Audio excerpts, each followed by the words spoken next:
Қос ғашықтың бір-біріне деген ыстық ықыласы мен махаббаты отбасы беріктігіне мүлде кепіл бола алмайды екен. Мұны түсіну үшін шалыс басуыма тура келгені өкінішті. 2 жыл бұрын жан құрбымның өтінішімен Елордадағы банктердің біріне баруға мәжбүр болдым. Уақытым тапшы болса да, оның сөзін жерге тастағым келмеді. Сөйтіп бөлімшеге кіріп қалсам, көрікті жігіт жымиып тұрып қандай қызмет алуға келдіңіз деп сұрады. Қолымнан жеке куәлігімді алып, ұзақ қарағаннан кейін кезегіңізді күте тұрыңыз деп орындыққа жайғастырды. Сол күні шаруам лезде аяқтадып бірден үйге қайттым. Кешкілік уақытта әлеуметтік желіде Саят есімді бейтаныс біреуден хат келді. Сөйтсем, банктегі әлгі менеджер жігіт екен. Айтуы бойынша менің аты жөнімді куәлігімнен көріп алып, ғаламтордан іздепті. Сол күні түнге дейін біраз хат жазысып, жақынырақ таныса бастадық. Саят мені бірден өзіне баурап алды. Өзі де сезімін білдіріп, таныстығымыздың бірінші айында оның сүйгені болуыма ұсыныс тастады. Сөйтіп екеуміз қыз-жігіт болып жүре бастадық. Осылайша өміріміздегі ең қызықты күндерді өткізіп, 1 жыл уақыттың қалай зымырап өте шыққанын сезбей де қалыппыз. Бірде Саят маған аяқ асты ата-анасының жанына Алматыға кетуі керек екенін айтты. Мұны естіп көңілім құлазыды. Десе де, сүйіктім маған жиі келіп тұратынын, көп ұзамай өзімен бірге алып кететінін айтып уәде берді. Бұрын соңды ара қашықтық 2 жасты бір-бірінен алыстатады дегенді естуші едім.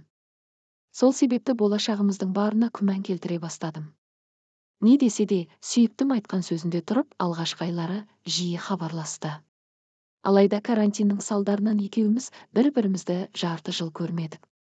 Ол елдегі ахуалдың оның қызметіне кері әсерін тигізіп, жұмыссыз қалдырғанын сөз етті.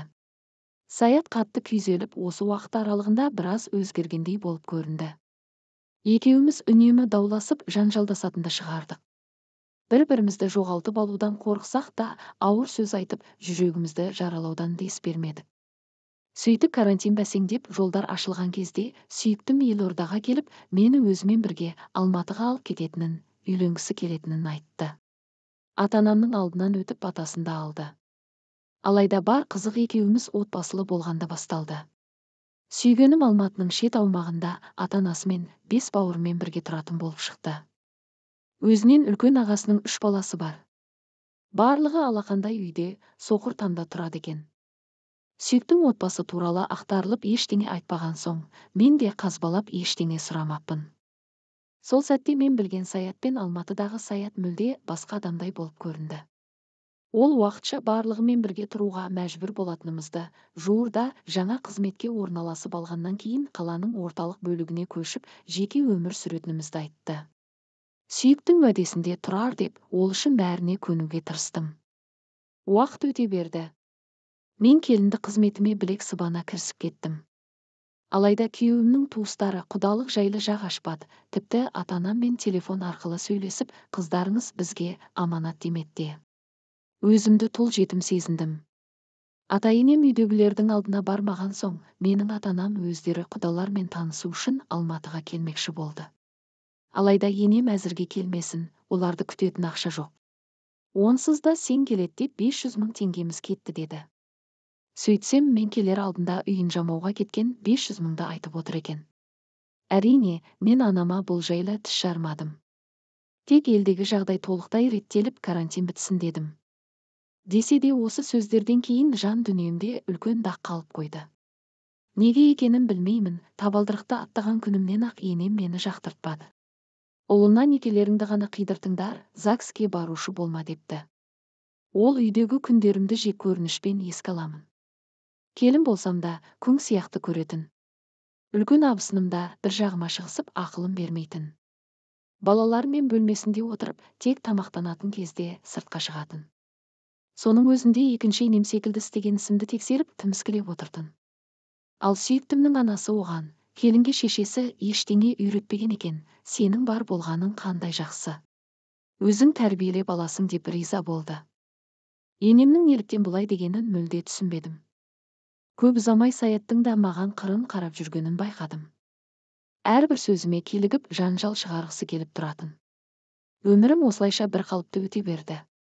Кейде бәрінен шаршаған күндері одан орталыққа тезірек көшуімізді сұрайтынмын. Ал ол ата-анамды баққың келмесе, өз үйіңе кет, мен осында қаламын дейтін болды. Сөзіміз жараспай қалса, бірден осыны айтатын. Бір күні күйеуім үйде орамалсыз жүргенімді көріп, бетіме шапалақты салып жіберді. Мені ата-енеңді сыйламасаң, жоғал деп сөмкемді көшеге тастай салды. Далаға жүгіріп шығып, шашылған заттарымды жинастырып жатқанымда саят білегімнен ұстап көлікке салып алып, мені вокзалға апарып тастады. Үйіме кет деді де артына бұрылып қарамастан кете берді. Жүрегім қанжыласа да бейтаныс қалада көше кезіп қаңырап жүргенше ата-анама қайтуға бел буып, пойызға билет алдым. Осылайша небәрі бір айда өмірім 180 градусқа өзгеріп сала берді. Қысқа ғана уақытта көрген азабым 10 жылға татығандай болды. Өмірлік жарым деген жан хабарласып, мені қайтаруға тырыспады. Ата-анасы да отбасымнан кешірім сұрамады. Енді оның мәнісі жоқ, мен өмірімді жаңа парақтан бастауға шешім қабылдадым.